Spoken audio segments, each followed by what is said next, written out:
یہ آپ کے دودھ کو بڑھاتا ہے، مادہ منویہ کو پیدا کرتا ہے، چہرے کو صاف کرنے کے علاوہ چہرے کے داغ دھبوں کو ختم کرتا ہے، قبض توڑ دیتا ہے اور بہت سارے امراض جو ان کو یہ جڑ سے اکھاڑ پھینکتا ہے۔ استعمال سے ان کی مردانہ منی کی پیدائش میں بے پناہ اضافہ ہونا شروع ہو جائے گا۔ السلام علیکم ورحمۃ اللہ وبرکاتہ۔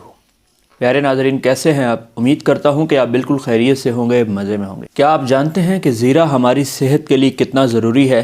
زیرہ کا استعمال ہمارے گھروں میں روزمرہ کھانوں میں ہوتا ہے، لیکن آپ کیا یہ جانتے ہیں کہ زیرہ کے استعمال سے ہم کون کون سی بیماریوں سے بچ جاتے ہیں؟ اور اس کے استعمال سے ہمارا جگر، معدہ، گردے، پھیپھڑے بہت سے امراض سے کیسے محفوظ رہتے ہیں؟ اور آپ جانتے ہیں کہ جن ماؤں کو دودھ میں کمی ہوتی ہے، وہ بچے ان کے بھوکے سوتے ہیں، وہ چاہتی ہیں کہ دودھ میں بڑھوتری ہو، تو ان کے لیے زیرہ کتنی زبردست چیز ہے۔ اور آپ یہ بھی جانتے ہیں کہ جن کی مردانہ طاقت یعنی مردانہ منی کم پیدا ہوتی ہے یا پیدائش میں بہت کمی ہے، کیا وہ جانتے ہیں کہ زیرہ کا درست استعمال کرنے سے ان کی منی کی پیدائش بڑھ سکتی ہے؟ اور اگر آپ کے چہرے پر داغ، دھبے، دانے، چھائیاں ہیں تو آپ جانتے ہیں کہ زیرہ کے استعمال سے یہ ختم ہو سکتی ہیں۔ پر کیسے ختم ہو سکتی ہے؟ تو آج کی زیر نظر ویڈیو میں زیرہ کا درست استعمال اور اس کا صحیح طبی مزاج کیا ہے میں آپ کو بتانے والا ہوں، اور اس کے بے شمار فوائد سے آپ کو آگاہ کرنے والا ہوں۔ تو ویڈیو کو کہیں بھی سکپ نہ کیجیے گا، ویڈیو کو آخر تک دیکھتے رہیے گا۔ زیرہ دو قسم کا ہوتا ہے، ایک سفید زیرہ اور ایک سیاہ زیرہ۔ دونوں کا ذائقہ قدرے شیریں اور چرپرا ہوتا ہے۔ ان دونوں کا صحیح مزاج تر گرم ہے۔ زیرہ سفید اور سیاہ سونف کے طرح کے بیج ہوتے ہیں، لیکن سونف سے تھوڑے سے چھوٹے۔ زیرہ بہت عام اور مشہور چیز ہے، آپ کو ہر کسی دکان سے بآسانی مل جائے گا۔ اس کی مقدار خوراک یاد رکھیں کہ 3 گرام سے لے کر 5 گرام تک آپ استعمال کر سکتے ہیں۔ زیرہ چونکہ سالے رطوبات کو پیدا کرتا ہے، اس لیے ان خواتین کو زیادہ استعمال کروایا جاتا ہے جن کو دودھ کی کمی ہو۔ زیرہ کے استعمال سے دودھ کی پیدائش میں اضافہ ہونے لگتا ہے۔ وہ مائیں جن کا دودھ بہت کم پیدا ہوتا ہے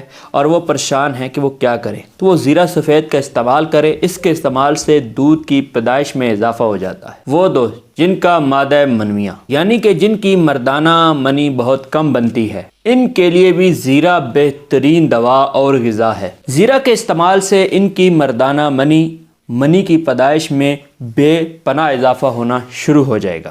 زیرہ چونکہ بطور غذا کی طرح جزو بدن بنتا ہے، اس لیے اس کو کھانوں میں بطور مسالہ استعمال کیا جاتا ہے۔ اس کو سالن میں ڈالنے سے ایک تو سالن میں بہت ہی بہترین قسم کی خوشبو آنے لگتی ہے، اس کے علاوہ یہ سالن کو خوش ذائقہ بنا دیتا ہے، اور زیرہ گرم کھار ہونے کی وجہ سے یہ بے حد ہاضم ہے، یعنی کہ یہ کھانے کو بہت جلدی ہضم کرنے میں مدد دیتا ہے۔ تمام جوارشوں میں، تمام چورنوں میں جزو اعظم کے طور پر زیرہ کو ڈالا جاتا ہے۔ خاص کر جوارش کمونی کا جزو اعظم ہونے کے ساتھ ساتھ جوارش کمونی کا تو نام اسی کے نام کے ساتھ رکھا گیا ہے۔ یہ آنتوں کو قوت بخشتا ہے اور آنتوں کی سوزش کو ختم کرتا ہے، دور کرتا ہے۔ پیچس اور پیشاب کی نالی میں سوزش یا پھر پیشاب یا پخانہ میں جلن کی صورت میں وہاں پہ تسکین پہنچاتا ہے۔ چند دن کے استعمال سے پیشاب یا پخانہ میں ہونے والی جلن کو بالکل ختم کرتا ہے اور مریض کو پخانہ کی جگہ پہ جلن ہونا ختم ہو جاتی ہے۔ زیرہ میں ایک یہ صفت بھی پائی جاتی ہے کہ زیرہ چہرے کے رنگ کو صاف کر کے چہرے کے داغ دھبوں کو دور کرتا ہے اور چہرے کی جلد کو نکھار دیتا ہے، بالکل صاف کر دیتا ہے۔ اس میں رطوبات کی کثرت کی وجہ سے پخانہ نہ آنے کی صورت میں اس کو استعمال کروایا جاتا ہے تو پخانے کی بندش کو یہ ختم کرتا ہے، رکا ہوا پخانہ جاری ہو جاتا ہے۔ مثانہ یا گردے کی پتھری میں استعمال ہونے والی ادویہ میں اس کو لازماً ڈالا جاتا ہے، کیونکہ یہ گردے اور مثانے کی پتھری کو خارج کرنے کی صلاحیت بھی رکھتا ہے۔ یاد رکھیں کہ جب ہچکی بیماری کی صورت اختیار کر جائے تو مریض کے خون اور معدے میں ترشی کی زیادتی ہوتی ہے۔ اس وقت زیرہ کا استعمال ہچکی کو فوراً روک دیتا ہے اور ہچکی آنا بند ہو جاتی ہے۔ اپنے اسی اثر کی وجہ سے یہ ریا، گیس، ہوا کو ختم کر کے غذا کو جزو بدن بناتا ہے، اور زیرہ کے استعمال سے جگر، معدہ، پھیپھڑے، گردے، مثانہ درست طریقے سے کام کرتے ہیں، کیونکہ یہ جگر،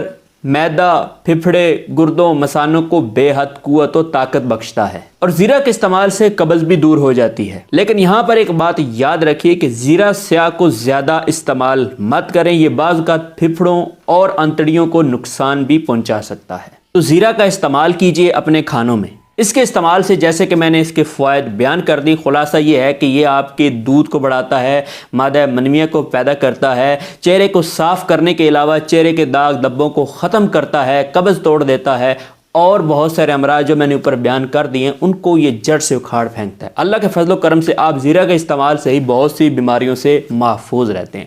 زیرہ کا استعمال کیجئے اور مجھ ناچیز کو اپنی دعاؤں میں یاد رکھیے۔ اگر آج کی ویڈیو آپ کو پسند آئی ہے تو ویڈیو کو لائک کیجئے گا اور اپنے دیگر دوستوں کے ساتھ اس ویڈیو کو شیئر بھی کیجئے گا۔ اگر آپ ہمارے چینل پر نئے ہیں اور آپ نے ابھی تک ہمارے چینل کو سبسکرائب نہیں کیا تو ہمارے چینل کو سبسکرائب کرتے ہوئے نیچے لال بٹن کو دباتے ہوئے ساتھ ہی بیل آئیکن کو بھی دبا دیجئے تاکہ ہماری ہر نئی آنے والی ویڈیو کا نوٹیفیکیشن آپ کو بر وقت مل سکے۔ اپنے دوست اپنے بھائی ہربلسٹ حکیم عبد المنان کو اجازت دیں، پھر کسی نئی ویڈیو میں ملاقات ہوتی ہے۔ السلام علیکم۔